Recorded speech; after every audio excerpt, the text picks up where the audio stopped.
So in today's video, I'm going to cover with you something that is absolutely crucial to understand if you want to make a relationship work and not just work and survive, but actually thrive. And it's something that I discovered within my practice that once you see this, you will never look at your relationships the same way again. So, this idea or concept is about what I like to call our primary or secondary trigger patterns. In this case, with the anxious avoidant trap, it's actually primary, secondary, and tertiary. And I'll explain what this means. And it's this concept or idea that essentially your biggest core wound or fear. So, like if the anxious person is really afraid of being abandoned, the way that they react to that fear being triggered, okay, so the way they react to essentially their own trigger is exactly the thing that in return will trigger their partner's biggest core wound or fear.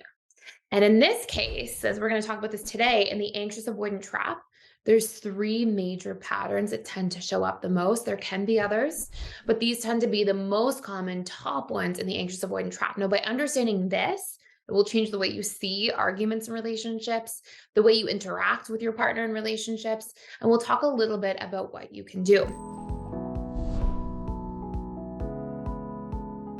So, number one, hopefully you see how clear this is. In the anxious avoidant trap, AKA the anxious, more kind of needy, fearful attachment style, who fears abandonment a lot, and the more dismissive avoidant, the attachment style that tends to be slower to warm up, more afraid of commitment, what you'll see is the anxious style in relationships, they tend to be very afraid of being abandoned. And how they react to their fear of abandonment is to try to cling and to try to maintain proximity, to try to get closer and closer to their partner. But in the anxious avoidant trap, what you'll see is that exactly doing that triggers the dismissive avoidant attachment style's fear of being trapped. And so this is a huge core wound of the dismissive avoidant. So you have this cycle. Do you see how it's a primary trigger pattern where the AP, they're afraid of being abandoned, they hold on tighter. That's the way they react to their trigger. And then what ends up happening is the other person feels trapped. And so what do? Well, the way they react to their own trigger is to push away, which then re-triggers the anxious preoccupied sphere of abandonment, which then re-triggers the dismissive avoidance sphere of being trapped. And this can go around and around and around. Now, the coolest part about this is that it's actually, these are very solvable problems. These are not really difficult things to get around once you have the awareness of them. So I'm going to take you through one other one, and then I'll give you some steps, and then we'll go to the third one too. So, third one, anxious preoccupieds, they often feel very afraid of being unheard, right? So then anxious preoccupieds, they may, when they feel unheard or unseen or disconnected from, like all these sorts of wounds, they will react to that by sometimes being a little bit critical, right? And a little bit tough with their words, not necessarily to the extreme that a fearful avoidant would be, but they can be critical. They can sometimes nag a little bit, like sort of communicate retroactively. And again, it's because they feel hurt that their needs aren't being met and that they're not feeling connected to. So there's a good like reason emotionally behind it. But then guess what happens? Does the dismissive avoidant, when they feel criticized, respond well? No. They end up feeling unsafe in the relationship because they really don't like conflict. They don't like criticism. And that makes them feel, even though you hardly can tell from the outside, because dismissive avoidants like keep a very brave face and don't show much emotion. When they feel really criticized, or if there's a lot of conflict in a relationship, through critical words, sort of like these small, painful dynamics for them, they end up feeling like, okay, well, I'm just going to withdraw further because I don't want to be involved in this conflict. And so that leaves the anxious preoccupied feeling what? Well, unheard, unseen, disconnected from, and then they become more critical because they feel, more frustrated and more hurt.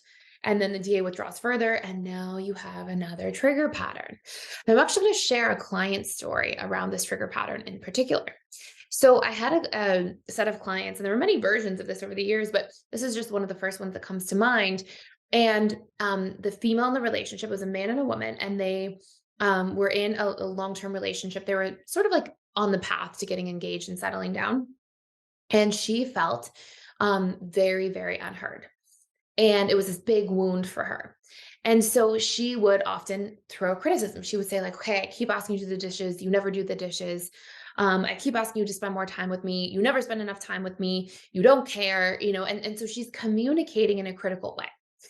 And all we did, okay, that resolved this massively was get her to start communicating our needs in the positive. So we said, okay, instead of communicating what you don't want, communicate what you need, right? So let's shift from saying you don't do the dishes, you never do the dishes, to saying, hey, I really need a hand. Could you support me by doing the dishes this evening? Or, hey, I really miss you and I would love for us to spend more time together. Why don't we spend a really great time planning a date for Saturday? And rather than communicating about the needs once they hadn't been met, communicate about what you're needing in this moment for the future.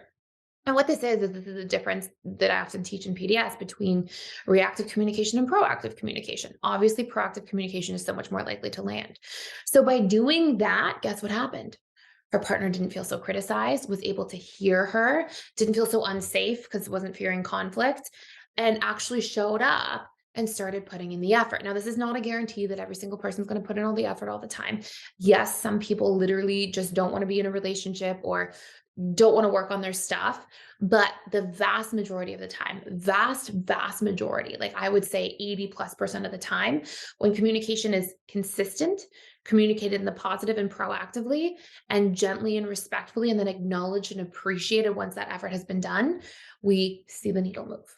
So you can see, like, all we have to do is go about operating from our trigger patterns in a different way. Now, if you want to do a deep dive into this, and I still have a third trigger pattern to go through here with you, but if you want to do a much deeper dive into this, you can check out for free for 14 entire days, which is like, we have this set up just for the month of May for Mental Health Month. It's a sort of one-time thing we're doing. You can access PDS for free. So you can go into every single course.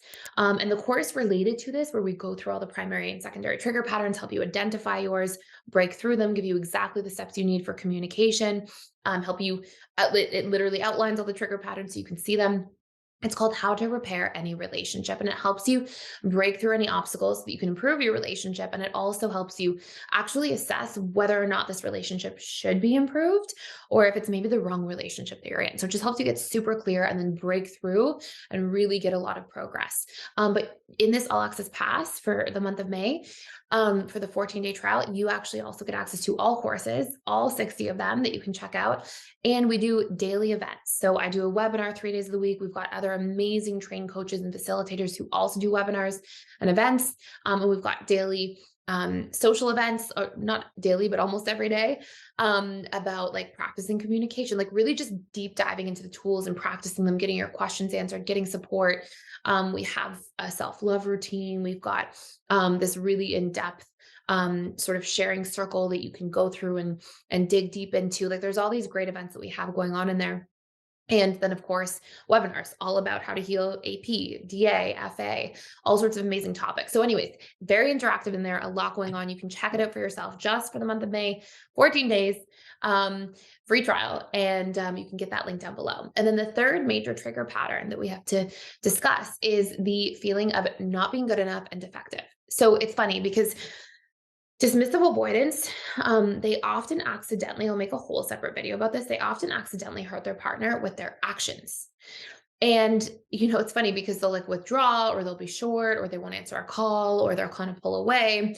And anxious preoccupieds, they get really hurt by actions. But then dismissive avoidants, they get really hurt by words.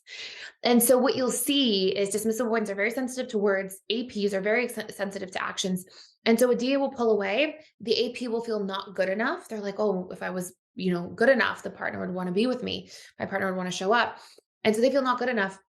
And then they can also, from that space, become a little bit critical and sort of move into communicating in an unhealthy way, or even doing things like try to make their partner jealous, little like sort of activating strategies that can come up to try to cope with those painful feelings of not feeling good enough.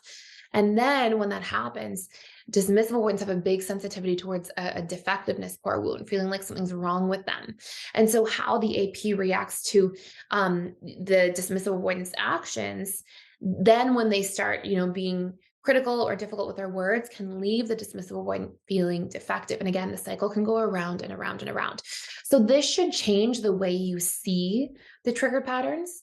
This should change what you understand about why you get so like locked into not being able to let go of your trigger or, your point of view or perspective in an argument or disagreement. It's because you're actually so desperately trying to get your partner to see that they're touching these big wounds within you so that they can stop. And that's usually why we fight so much about like being right. It's really to be seen, to be understood, to be, for it to be recognized that somebody we love is hurting these painful parts of us. And we can communicate around that. Okay. And there's some really deep steps outlined in that course and ways to identify that you can check out for free. But just as an example too, like if somebody feels not good enough, and you have to say something to them, or somebody feels defective, right? You can just say, "Hey, I want to share something with you, and it's because I want us to keep staying connected in the relationship, and I appreciate so much about you and all the things that you do, and this XYZ situation is hurting me a little bit, and can we try it this way instead?" And like just by communicating around the wounds, by just going out of the way to not touch them in the way you communicate, is how you actually get unlocked from the gridlock of these primary, secondary, and in this case, even tertiary trigger patterns. So, very valuable insight to know in a relationship. It really changes the way arguments go. And if you want some extra support and do a deep dive into that, again, you can check out the How to Repair Any Relationship course for free. So I hope you enjoy this. Thank you so much for being here. Let me know any questions you have down in the comments below. And if you're enjoying this channel, please like, share, and subscribe. I put daily videos out here every single day for you to learn about relationships and connection. And I can't wait to see you in future videos.